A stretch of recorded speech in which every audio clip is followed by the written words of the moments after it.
Welcome to Read Between the Lines, a book podcast. I'm your host, Molly Southgate, and today I'm interviewing Terry Helwig. Hi there, how are you today? Hi, Molly. I'm great. Thanks for having me on. I appreciate it. Thank you so much for coming on. I'm really excited to chat with you today. So can you tell me about what you've written? Yes. My book is a nonfiction book called Shifting Shorelines, Messages from a Wiser Self. And I call it an ode to nature, the passage of time, and the ripening of wisdom. And I think what is unique about the book is that after every chapter, I talk to my younger self. Mm-hmm. I set up the book, and I imagine in the beginning, I've been walking this beach, the shoreline for the last 40 years, and the shoreline has changed. I have changed. And I thought, my goodness, I could almost picture myself as a woman 40 years ago walking this beach, and I would see her there. And then I thought, oh, if I could go up and put my arm around her, what would I tell her? What are a few things I would tell to my younger self? Mm-hmm. And so each chapter ends with a paragraph or two of a message to that younger self. I love that format so much because I feel like it connects with, can connect with so many people. And I know this book certainly connected with me. And reading it too, I felt like I want to read this again when I'm older too, and kind of look back and have that perspective on it. I really like to hear that because I was definitely talking to my younger self, but then I have a daughter, and like you, and I wanted that to also speak to her, and basically to try to say, you get to this other side, you get to where I am, and the more you can enjoy the journey along the way, the better it's going to be, because that's what you'll feel like when you're on this end looking back. Mm-hmm. Yes, totally. So How did you know that you wanted to write this book and have it kind of almost like a companion to your other memoir? Right. Moonlight on Linoleum was a coming of age memoir. Mm-hmm. And a lot of people have said, well, what happened after that? What happened after Moonlight? And I thought, it's not so much about the story of the day to day and year to year, but it was more of like what happened on the inner shoreline of my life, what I came to appreciate, what I came to realize, and certain things that I had to come to deal with and work with as well. And my sister is dedicated to my sister, Nancy. She died of pancreatic cancer about 5 years ago. I'm so sorry. And well, thank you. And I knew I was going to write a book. I wasn't exactly sure what kind of book. But as I was deciding to write this book, I knew this would be a book that Nancy would love. She would love this book. I love that. Well, thanks. Anything that kind of opens the heart and is inspirational and connects us is something that would be right up Nancy's alley. That is so special too. Like knowing that book was like written for this specific person and like with this person's memory in mind. That puts it like in a whole new context for meaning. Thanks. So how did you get to the place where you felt comfortable putting your story out there for Moonlight on Linoleum, and then later talking about more your internal story with Shifting Shorelines? Well, it's kind of a conundrum because I sit in this office all by myself, closed up. It seems very private. I'm an introverted person, and I'm really I am kind of a private person, believe it or not. And so when I sit here and write, it doesn't seem like I'm writing for my story out there. It just seems like I'm writing my thoughts and my feelings and things that happen. And it's all a very interior kind of process. And then right now, my book comes out in a few days. And then I start getting nervous, like, oh my goodness, what did I do? I'm putting that story out there, but I've always been, I think I'm a pretty candid person. And in telling telling the story with hopes that me telling my story inspires other people if they've had hard times or if they think about certain things in life, to know that there's somebody that's come through a childhood like I did, and it doesn't have to define you. Yes, that's really awesome. So when you were writing this book, the way that it's formatted, just so that the audience can know, is like in 3 separate tides. And Yeah. how did you know you wanted to have it be based around like the shoreline and talking about like the tides of life? Well, again, I said I've been walking this beach for 40 years, and I tend to be very introspective at that time. And as I walked the beach, I realized there were some years when storms came in and it took part of the shoreline away and moved the sand down to the south part of the island, and other years it would come in and take it to the north part. And I thought, this has been an in and out flow of so many years. And then I thought, and that's the landscape inside of me. It's been an in and an out flow. It's so in rhythm with the tides. So ebb tide is when the tides go out. And for me, that would be and sometimes it leaves shells stranded, starfish are stranded, the conch shells are stranded. And I thought, there are times in life when the tide goes out, we have loss, we have grief, we have sadness, and we feel a bit stranded. Mm-hmm. But the thing is, that does not last, because there will be a rhythm. The tide starts to come in, and the second tide I talk about is slack tide. And that's time. It's a time of peace and contemplation, but it's also a time sometimes when we think nothing is happening. And so we need to be patient and to rest in that time. There's a wonderful poem by Juan Ramon Jimenez that says, and I think it's about patience and waiting in this time, but it says, my boat struck something deep and nothing happened. Sounds, silence, waves. Nothing happened? Well, maybe something happened, and I'm sitting in the middle of my new life. That's an amazing poem. I had never heard that one before. I love that poem because it's about being in that waiting deep place when you're not sure something's happening, but you kind of feel like it's shifting and something is. And so it speaks to that beautifully. So that's slack tide. And then the flood tide is the times when the waters come rushing in, and it's kind of the epiphanies and the joy and the wonderful feelings and insights. And that's what happens in life. We have times of loss, we have times of joy, we have times of patience, times of waiting. How did you go about categorizing your life, so many stories from your life, into those different tides as you were writing? Well, and I know I did it a little differently than I did on my first book, on Moonlight on Linoleum. On that book, I wrote down the memories that were really potent for me and strong. I put them on yellow sticky notes, and I put them on the inside of a door. And I just, probably 100, 150.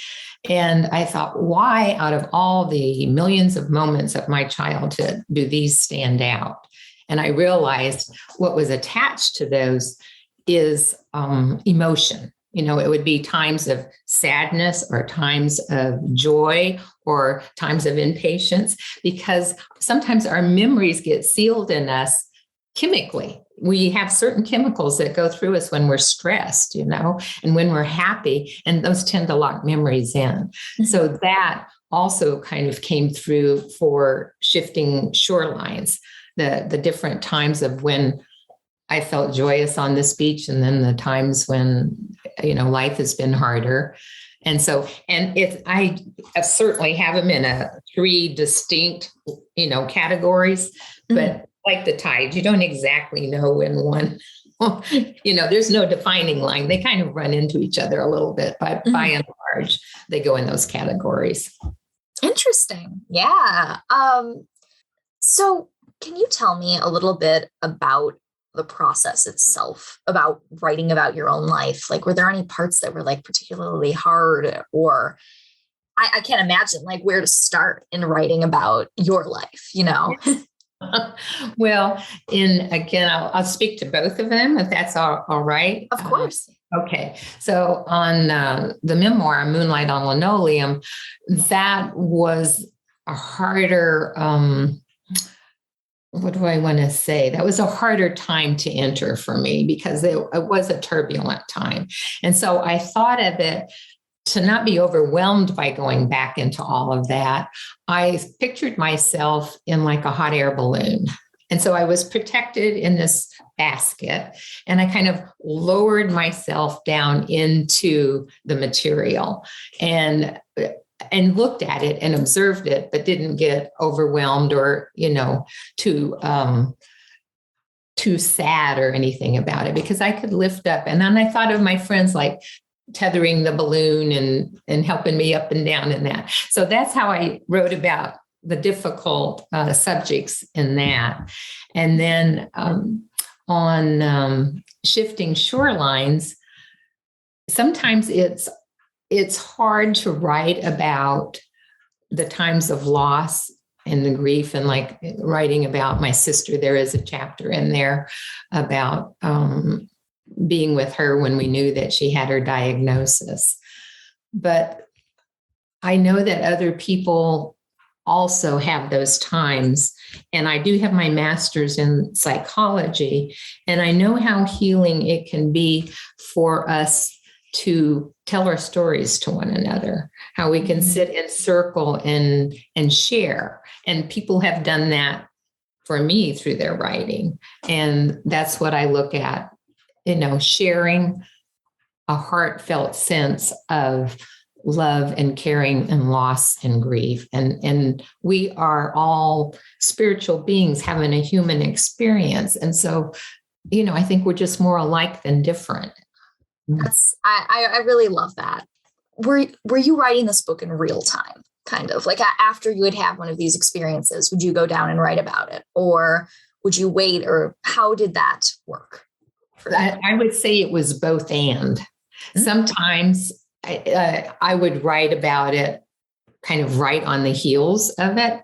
And there are other times that I would reflect back and think. So the stories have transpired over a number of years, but some of them were more recent than others, and some of them were, earlier. It took me 3 years, I think, to write the book. And then it takes a year for it to get into publication from the time you turn in the manuscript, and you still go through editing and everything.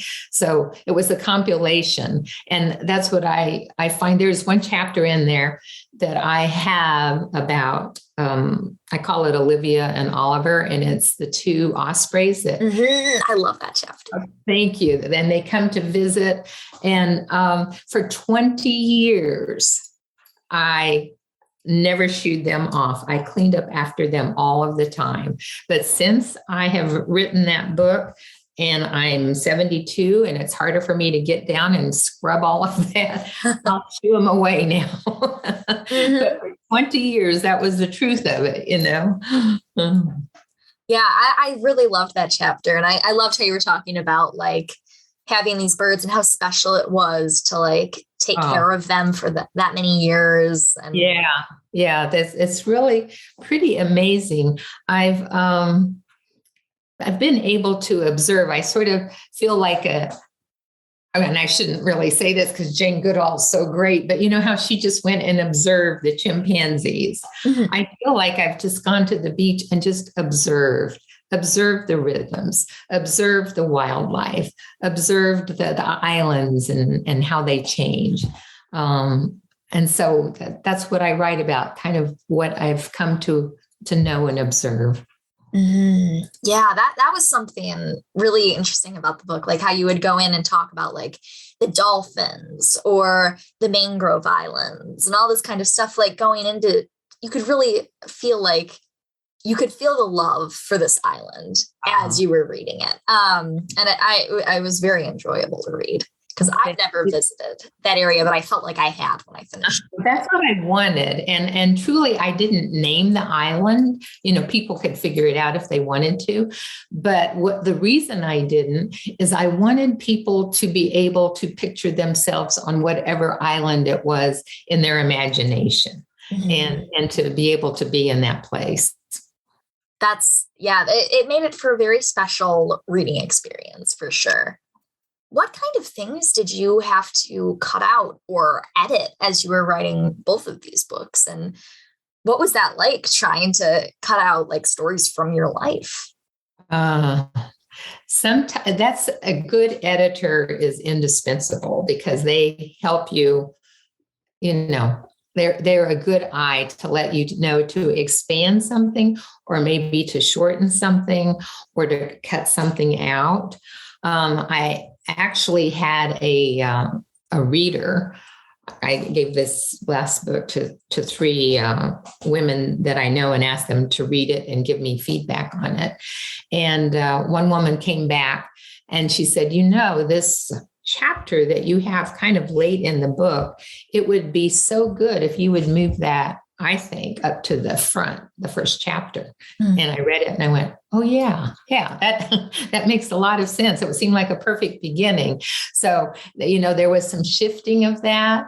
And then a hard chapter for me and thinking about what to cut out is when I write about the severing from my stepdad, how he disowned me. That was a very hard chapter. I thought long and hard about whether I would include that in the second book.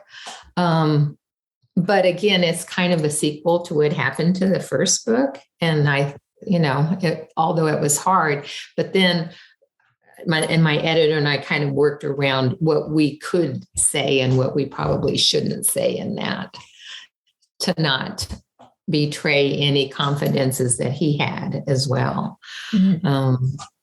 And I'm just trying to think if there were, there would be blocks of copy or something that you could X out. I don't know that any stories were thrown out that I can think of. Okay. Yeah. I was just wondering, it's a question that I ask pretty much everyone that comes on here that's written a memoir, because I think it's just so interesting, like editing your own life and going through that process. Well, and like I told you before, it helped me to have those sticky notes because I already had gone through and picked out why are these such powerful memories. And so that was almost like editing right there. It was like, oh, I'll write about these because there's a lot of energy behind these points. Definitely. Yeah. Do you think that in the future with your writing, you'll continue to write about your life, or would you move into more fiction or anything like that? Yeah. I have a setting in mind. It's and it's totally different from the beach, but I also love the West. And my daughter and I took the most wonderful trip to New Mexico. It was a fabulous bonding experience with my daughter, gorgeous country. And I am wanting for my next book to try my hand at a novel and have it set there. And always I'm interested in women helping women, women's stories, women overcoming. And so it'll be a female character who meets up with kind of a wise woman out there and work with that. That sounds so cool. Well, if you want to come back on the show when that goes up, please, I'll chat with you about that. Okay. That sounds fun. All right. And like you were just saying about like the themes of like having like women helping women and female empowerment and that kind of stuff. I was going to say, like, your book reminded me, I don't know if you've read this, but in some ways of the book, We Women Everywhere. It's not necessarily the same book by any means, but there's a lot of similarities in just like the feel of it overall. And like a lot of the stuff about like how you were talking like with your daughter and like sharing these stories about like to your younger self. It definitely reminded me of that. And it was something that was really interesting to read. Well, I'm a very big believer in the power of women's stories and the silencing of women's stories that happened in the past. I remember my daughter coming home. I think she was in like 6th or 7th grade, and she goes, "We're doing the Civil War, and it's just all about, the men. I want to find some women who did something." And so she found a book. It was called Petticoats in Action or something like that, and did her poster and story on that. But I felt like I had given birth to this feminist, and, I wanted to help her find her way. And we talked to the English teacher and said, how about recommending some books where there's some strong female characters in there? And so I'm just a big believer that young girls need that. Yes. And that's so incredible too, that you went to a teacher and were like, all right, let's get books in here, because so often, like what you were saying, women's stories don't get told. And even just the fact that now we have books that, like Shifting Shorelines, where you talk mostly about your relationships with other women in your life and like that kind of stuff. That's so powerful. Yeah, I agree. I think women earlier on, for whatever reason, it seemed to me like it was a little bit more like a competition. I don't know that that's so true for your age, but in my growing up, and now I just feel like women are coming together as community and bonding and helping each other. Definitely. And the people that are in competition like that are the minority for sure.